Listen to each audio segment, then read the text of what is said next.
Uma coisa que eu queria começar perguntando para vocês, nessas últimas 2 semanas, a gente está falando bastante, né, no mercado tradicional, e aí isso envolve muito o mercado de vocês, né, que é o mercado de criptoativos e tudo mais, blockchain, que é sobre o IOF. Porque qual que foi o ponto, né? O IOF, para quem não sabe, Imposto sobre Operações Financeiras, o governo instituiu um aumento, né, no IOF, e isso pegou as pessoas que queriam enviar dinheiro para fora, né? Então o cara, vou mandar dinheiro para minha corretora lá fora, vou investir lá fora. Então, a princípio, ia ter IOF aumento de tudo. Depois, com a repercussão extremamente negativa sobre o assunto, o governo acabou recuando em alguns aspectos, mas para quem quer enviar sua grana para fora, investir numa corretora lá fora, ainda você tem o IOF. Então, ele é um ponto que encarece o custo de investimento para quem quer investir em ativos no exterior. E aí tem várias leituras sobre esse aumento do IOF. Uma delas é que, esse é um dos primeiros passos que um determinado governo faz ou aplica na hora de tentar impor, de certo modo, não é um controle de capitais, digamos assim, mas é uma dificuldade de você enviar dinheiro para fora, ou seja, de represar os recursos dos poupadores aqui dentro do Brasil. E aí eu vi muita gente falando, tá vendo?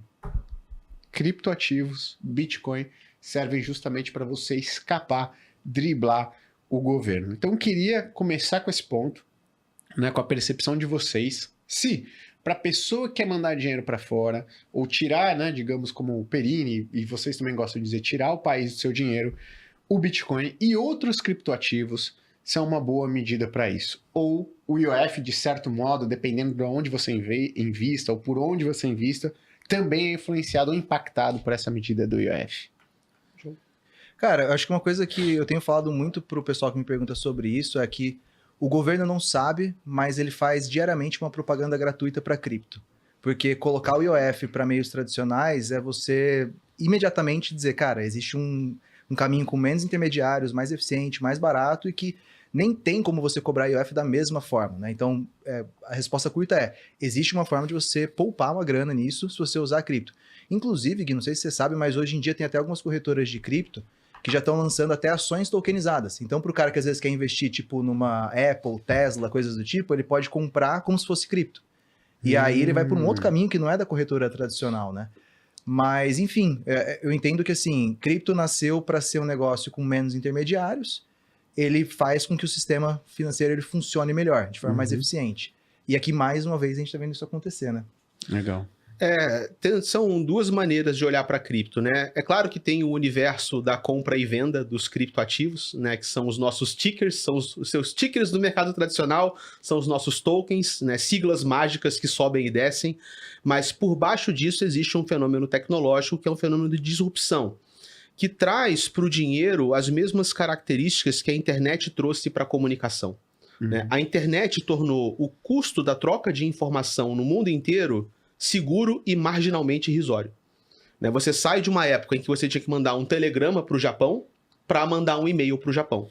Né? E isso liberta as pessoas no fluxo da informação. Cripto é apenas um segundo ponto nessa história, onde nós queremos fazer o que a internet fez para o dinheiro, o que a internet fez para a comunicação, a gente quer fazer para o dinheiro.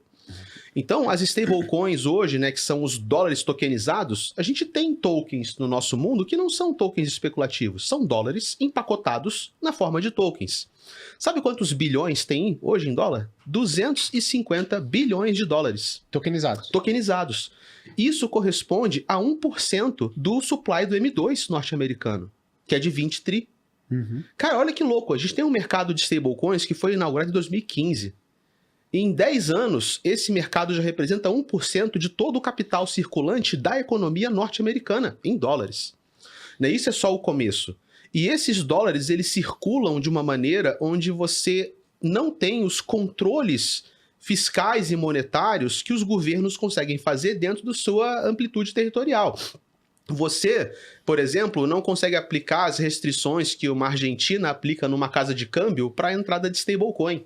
Porque stablecoin entra pela internet. Se o cara tem internet e uma VPN, ele vai ter acesso a esse mercado. Você tem hoje, por exemplo, os cartões de crédito cripto.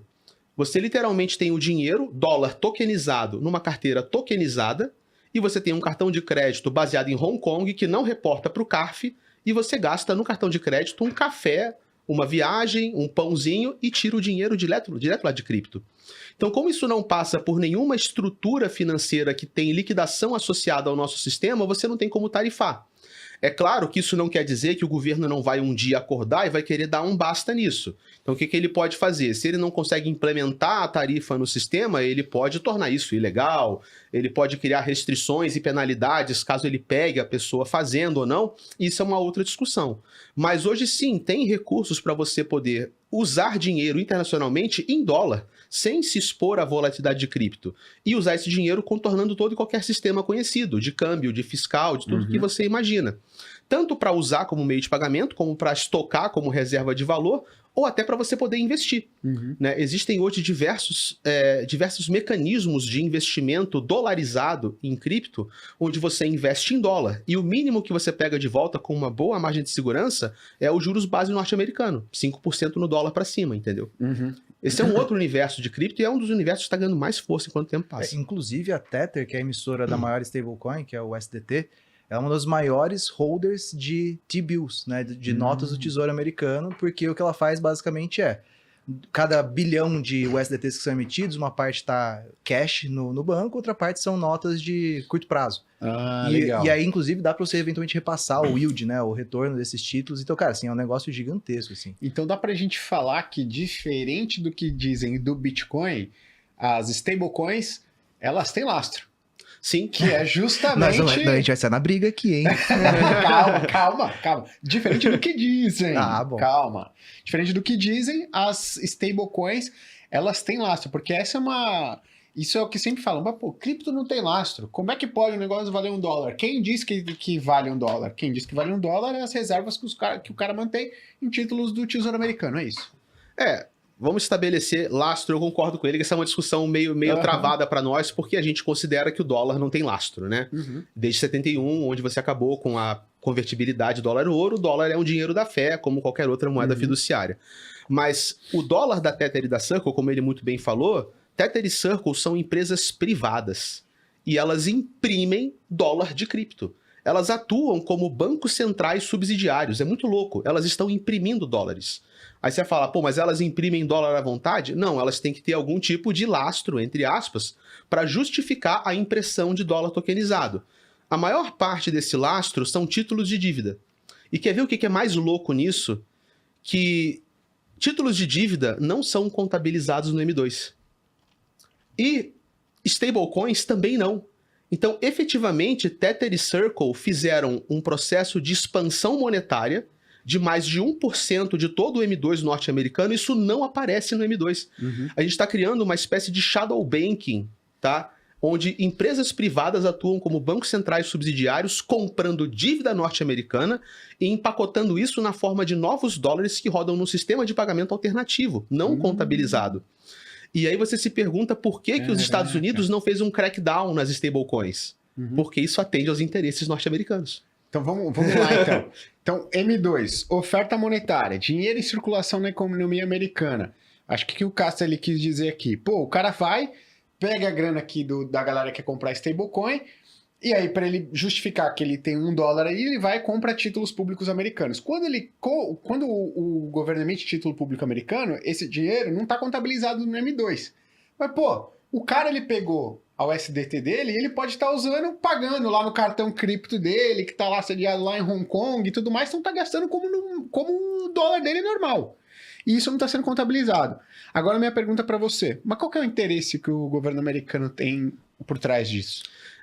Qual é o principal desafio hoje do governo norte-americano? É a posição do dólar na macroeconomia global, né? O dólar e o sistema SWIFT, a base eurodólar, ela nunca foi tão questionada quanto ela é hoje, desde o final da Segunda Guerra Mundial, o acordo de Bretton Woods.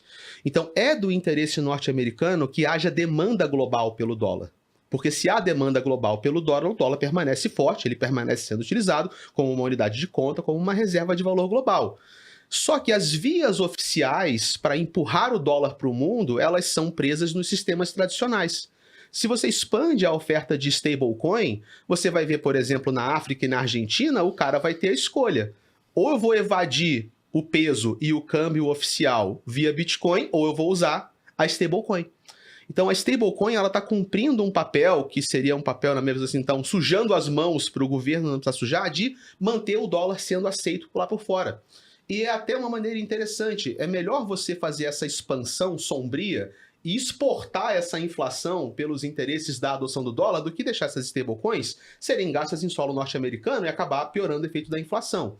É claro que, cara, 1% não é super significativo.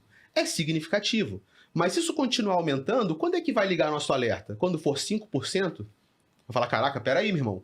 Então a gente tem 5% de todo o supply norte-americano voando pela internet em moedas privadas, feitas por empresas privadas, que ainda fazem o bom grado de quê? De consumir título de dívida. Os Estados Unidos têm que vender título de dívida. Se os chineses não querem comprar, os russos não querem comprar, os japoneses não querem comprar, o JP Morgan ou o BNY Mellon não quer comprar, o investidor americano comum não quer comprar, pro Fed não ter que comprar, que é o comprador de último recurso, cara, Tether e Circle querem comprar. Como o Vini falou, se você pegar a lista dos top detentores de título de dívida, você vai ter lá uma empresa privada, cara, no ranking top 7. Imagina o governo americano falando, Tether, você não pode mais fazer, vende tudo agora que você tem. Pô, sei lá, 70 bi-doll em tesouro, o cara vai dumpar isso no mercado, vai ser um crash. E o mercado de bonds norte-americano, ele tá frágil. O mercado de bonds norte-americano, ele não tá respondendo aos padrões conhecidos. Tem muita incerteza sobre o futuro da dívida norte-americana. Então, se tem um cara que absorve essa dívida, limpa a minha mão, ele empurra o meu dólar para fora para ele ser adotado globalmente, deixa esse cara fazer isso enquanto for do interesse. Ele só não pode ficar grande demais.